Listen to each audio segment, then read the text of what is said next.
Hi friends, मैं मिर्ज़ा वकार bag आपका host अपनी सीरीज़ माई जेएनएमसी डेज़ का 5th एपिसोड लेके हाजिर हूँ। दोस्तों, आज जिस शख्सियत से आपकी मैं मुलाकात कराने जा रहा हूँ वो हमारे अज़ीज़ दोस्त डॉक्टर अब्दुल मन्नान साहब हैं। अब्दुल मन्नान आई सर्जन हैं, सोशल वर्कर हैं और नेता भी हैं। दोस्तों, अक्सर आप लोगों ने मेरे मुंह से भी सुना होगा, हम लोग अक्सर मीडिया ग्रुप का जिक्र करते रहते थे। तो मीडिया ग्रुप क्या है, पहले तो मैं सोच रहा हूँ कि आप लोगों को ये बताऊँ। जिस ज़माने में हम लोग का सिलेक्शन हुआ था 81 82 में, तो उस ज़माने में एक पिक्चर आई थी दिलीप कुमार और शम्मी कपूर की, विधाता जिसका नाम था, और उसमें एक दिलीप कुमार एक गैंगस्टर हुआ करते थे जिसमें उन्होंने पूरा मीडिया गैंग बनाया हुआ था और वो बहुत ही ज़बरदस्त गैंग था। तो उसी तरह से हम लोग का जो अपना ग्रुप था जिसमें हम 5 लोग थे, मैं था, नईम मंसूर थे, सैदुल हसन आरिफ, अब्दुल मन्नान साहब और डॉक्टर इब्ने अहमद। तो ये हम 5 का ग्रुप मीडिया गैंग कहलाता था। मीडिया गैंग का फंडा ये था कि दोस्ती में लॉजिक नहीं चलती। दोस्ती का मतलब दोस्ती, दोस्त जो कर रहा है वही सही है, आपको उसका साथ देना है। इसमें लॉजिक की बात नहीं होगी कि यार तुमने सही किया, तुमने गलत किया, इसका डिस्कशन बाद में होगा, पहले जो प्रॉब्लम आई है उससे निपटा जाए। तो इस तरह से दोस्तों हम 5 का ये ग्रुप मीडिया गैंग माशाल्लाह से काफ़ी अच्छा रहा। आज भी हम लोग सब एक दूसरे से बिल्कुल उसी तरह जुड़े हुए हैं जैसे आज से 30-40 साल पहले जुड़े हुए थे। तो डॉक्टर मन्नान साहब से आज मैं आपको रूबरू कराऊंगा, उनके ख्यालात पेश करूंगा।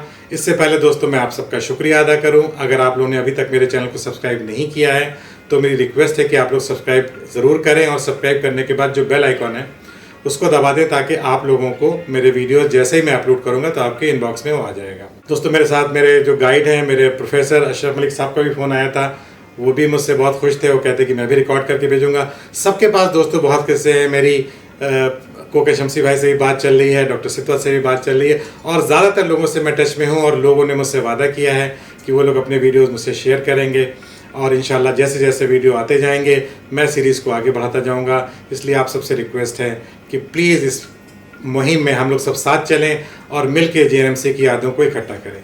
ठीक है दोस्तों, तो आइए देखते हैं मन्नान साहब को क्या कहना है। हेलो फ्रेंड्स, मैं डॉक्टर अब्दुल मन्नान इस वक्त अलीगढ़ आई सेंटर के नाम से अपना एक आई हॉस्पिटल चला रहा हूं, और हम लोगों ने 81 में अलीगढ़ मुस्लिम यूनिवर्सिटी के जवाहरलाल नेहरू मेडिकल कॉलेज में एडमिशन लिया था। जो सीनियर हैं वो मुझको मन्नान या अभी मन्नान के नाम से जानते हैं, और जो जूनियर हैं वो मन्नान भाई के नाम से जानते हैं। अजीज साथियों, दोस्तों, अलीगढ़ में जवाहरलाल नेहरू मेडिकल कॉलेज में मजाज का वो शेर हम लोगों के लिए बहुत मुनासिब है कि इस बज़्म में तेगें खींची हैं, इस बज़्म में सागर तोड़े हैं, इस बज़्म में आग बिछाई हैं, इस बज़्म में दिल तक जोड़े हैं। चलिए कुछ माहौल को और संजीदगी से बाहर ले चलते हैं और कुछ तफरीक की बातें करते हैं। हमारे बैच में सलीम अख्तर भाई हुआ करते थे और वो इस वक्त मुरादाबाद में ENT सर्जन है। तो सलीम भाई फर्स्ट प्रोफेशनल में फिजियोलॉजी में ड्रम पे काम कर रहे थे। ड्रम पे काम करते वक्त, और हम सब ड्रम पे काम कर रहे थे, फराक डिसेक्ट करके उस पर खास करके ड्रग्स डाली जाती थी। तो उन ड्रग्स को डालने के बाद एक ग्राफ आता था। DK अग्रवाल साहब आए सलीम भाई के पास और कहने लगे कि इस ड्रम में जो ग्राफ आ रहा है उस ग्राफ को देख कर तुम कैसे पता लगाओगे कि ये कौन सी मेडिसिन तुमने यूज़ की है। सलीम भाई थोड़ी देर सोचने के बाद बोले कि इसमें पता क्या लगाना है जब शीशी पे लिखा हुआ है कि ये नाम है। कि अग्रवाल साहब कह रहे हैं, अरे भाई इस ड्रम को देख के तुमको बताना है कि जो है कौन सी मेडिसिन ड्रग्स यूज हुई। सलीम भाई कह रहे जब मैंने ही डाला है तो फिर कौन बताएगा कि कैसा है। भाई जो शीशी पे लिखा है वही डाल दिया है तो उसमें पता लगाने की क्या जरूरत। DK अग्रवाल जी पूछते रहे, सलीम भाई अड़े रहे और वो अपने जवाब पे कायम रहे। आखिर DK अग्रवाल साहब ने सर पीटा अपना और जाके चेयर पे बैठे। साथियों, दूसरा वाकया यह है कि एक अब्दुल कलाम साहब हुआ करते थे स्किन के हेड ऑफ डिपार्टमेंट। पता नहीं अल्लाह जाने अब इस वक्त दुनिया में है या नहीं है। बहुत नेक आदमी, बहुत साले आदमी। वो साइकिल से आया करते थे और शेरवानी पाजामा पहना करते थे और छोरा कद काठी छोटी थी, इसलिए देखने से मतलब लुक वाइज वो नहीं लगते थे। कोई लगते थे कि आलिम टाइप के आदमी हैं, कोई डॉक्टर जैसे नहीं लगते। एक लड़की हुआ करती थी हम लोगों की जूनियर, शायद मुबारक के बैच की थी, महपारा कुरैशी और आसफा सिद्दीकी। ये दोनों लड़कियां साइकिल से आई, साइकिल स्टैंड पर, वो कैजुअलिटी के पास साइकिल स्टैंड हुआ करता था। और उस जमाने में जो है अब्दुल कलाम साहब जो है वो भी साइकिल से आए। इन लोगों ने दोनों ने ना सलाम किया ना उनको विश किया, क्योंकि वो फर्स्ट प्रोफेशनल में थी और भी क्लिनिकल साइड में गई नहीं थी, तो वो जानती नहीं थी कौन है। तो अब्दुल कलाम साहब ने कहा इधर आओ तुम दोनों। वो गई, बोली तुम लोगों को तमीज नहीं है, सलाम दुआ नहीं करती, विश नहीं करती। दूसरी वाली बोली माइंड योर ओन बिजनेस। बोले अच्छा माइंड योर ओन बिजनेस, आने दो क्लिनिकल साइड में तुमसे निपट लेंगे, अभी तो तुम जूनियर लगती हो। तो जी साथियों दोस्तों, इस तरह से वाकयात थे। मिर्जा वकार साहब का बहुत बहुत शुक्रिया कि वो एक उन्होंने प्रोग्राम चलाया है। नहीं भाई, इसमें शुक्रिया की कोई बात नहीं। मैं शुक्रिया तो बल्कि मन्नान साहब आपका है कि आप मेरे चैनल की जैसे कि शोभा बढ़ाई। डॉक्टर अब्दुल कलाम साहब, जिनको खुजली के नाम से जाना जाता था, ये अफसोस की बात है कि वो हमारे बीच नहीं रहे हैं। और मन्नान साहब ने कुछ बायोकेमिस्ट्री का भी जिक्र किया है, वो मैं आगे जो इस वीडियो के सेकंड पार्ट में मन्नान साहब का थोड़ा सा एक क्लिप और है, तो उसको भी आप लोग देखिएगा। मन्नान साहब के एक बायोकेमिस्ट्री के डिपार्टमेंट का किस्सा उन्होंने शेयर किया है। दोस्तों, जो मैं आज अपना किस्सा जो आपसे शेयर करना जा रहा हूँ वो है बायोकेमिस्ट्री डिपार्टमेंट का। जैसा कि मैंने पिछले वीडियो में कहा था कि बायोकेमिस्ट्री डिपार्टमेंट बहुत ही खतरनाक डिपार्टमेंट हुआ करता था और यूजुअली वहाँ पे डॉक्टर्स बड़े गुस्से में रहा करते थे और बहुत डांटते थे, मतलब चिल्ला चिल्ला के डांटते थे, जिसमें कि इंतज़ार हुसैन साहब को तो सबको पता है कि वो तो मतलब जूते लात तक चला दिया करते थे। एक बार मुझे याद है कि प्रैक्टिकल हो रहा था और उसमें आ गए थे और उन्होंने घुमा घुमा के लोगों को डांटा था। इवन जो लोग भाग रहे थे तो उनको सीढ़ियों तक दौड़ा के, अब दूर हो गया था तो शायद जूता वूता भी खींच के मार दिया था। तो इस तरह के लोग थे। उसके बाद सलाउद्दीन साहब हुआ करते थे, बहुत ही पोलाइट थे, हालांकि वो डांटते नहीं थे, बहुत ही कायदे से पढ़ाते थे। और माइटोकॉन्ड्रिया उनकी बड़ी ख़ास उनका टॉपिक हुआ करता था। हमारे दोस्त कहा करते थे कि यार लगता है ये माइटोकॉन्ड्रिया की सब्ज़ी बना बना के खाते हैं। और हमारे दोस्त जुबैर अब्बास जो थे, उनका ये कहना था कि यार इसकी क्लास में जितनी भी गर्दन हिलाओ, मगर ये समझ जाता है कि बंदा झूठ मूठ गर्दन हिला रहा है, इसके समझ में कुछ नहीं आ रहा है। और खड़े होकर पूछ लेते थे, जी हाँ साहब आप बताइए।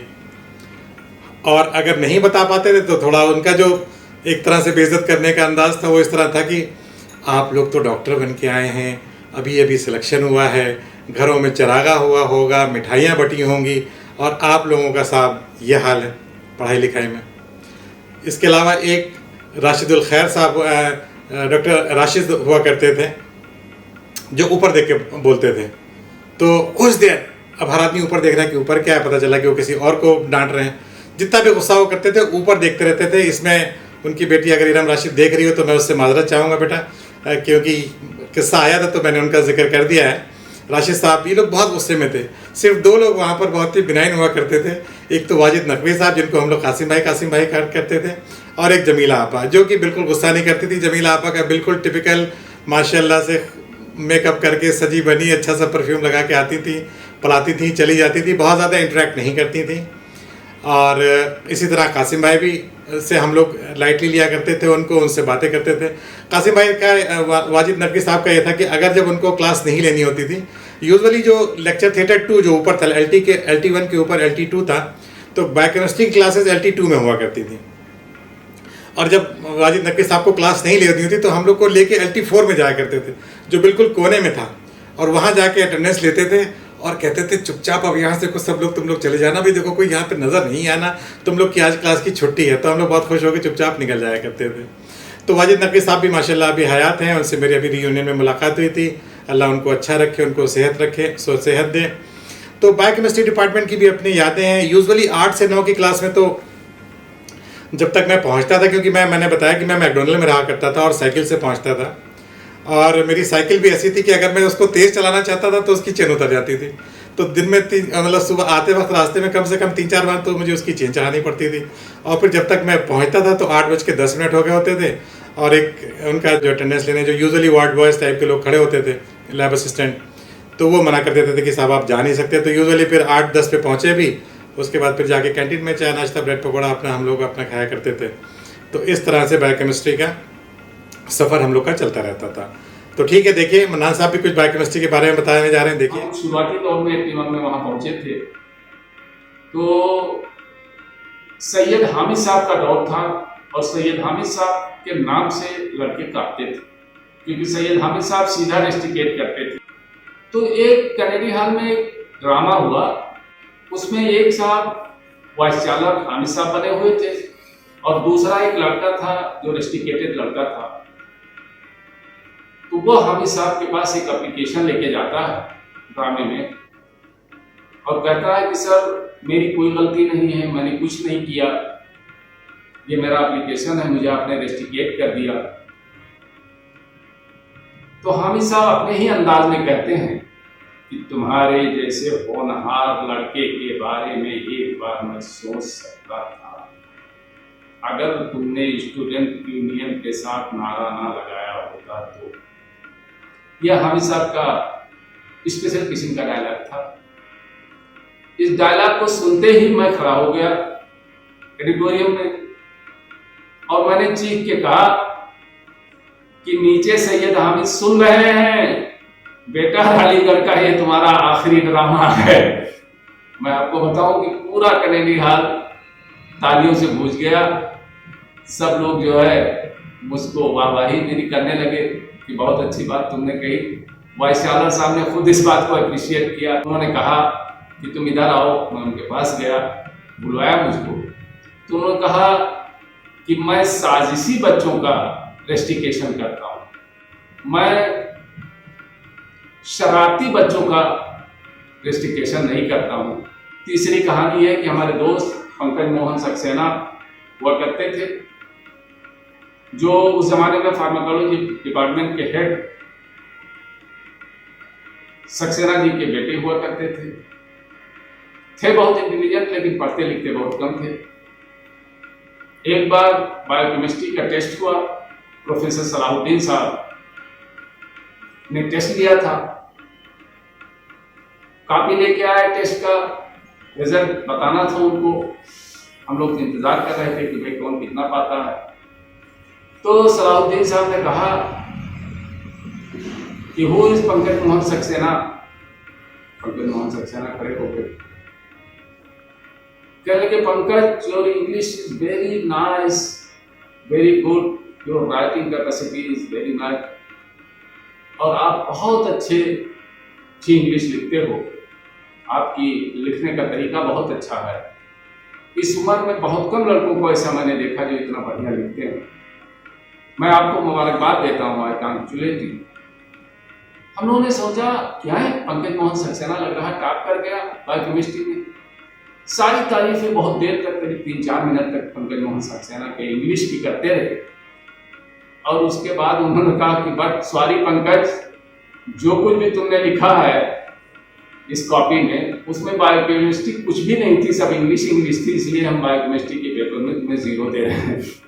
पूरा क्लास ठहाके से हंस पड़ा और इस तरह से सलाहुद्दीन साहब ने पंकज मोहन सक्सेना को सिर्फ 0 दिया। मेरे दोस्तों साथियों, बहुत सारे वाकयात हैं जो हम आपसे बाद में शेयर करेंगे। बहुत बहुत शुक्रिया मिर्जा वकार बेग साहब का, जो हमारे मीडिया ग्रुप के सदस्य हैं। उनका मैं शुक्रिया अदा करता हूं कि ये सीरीज उन्होंने शुरू किया, जिससे हम सब के सब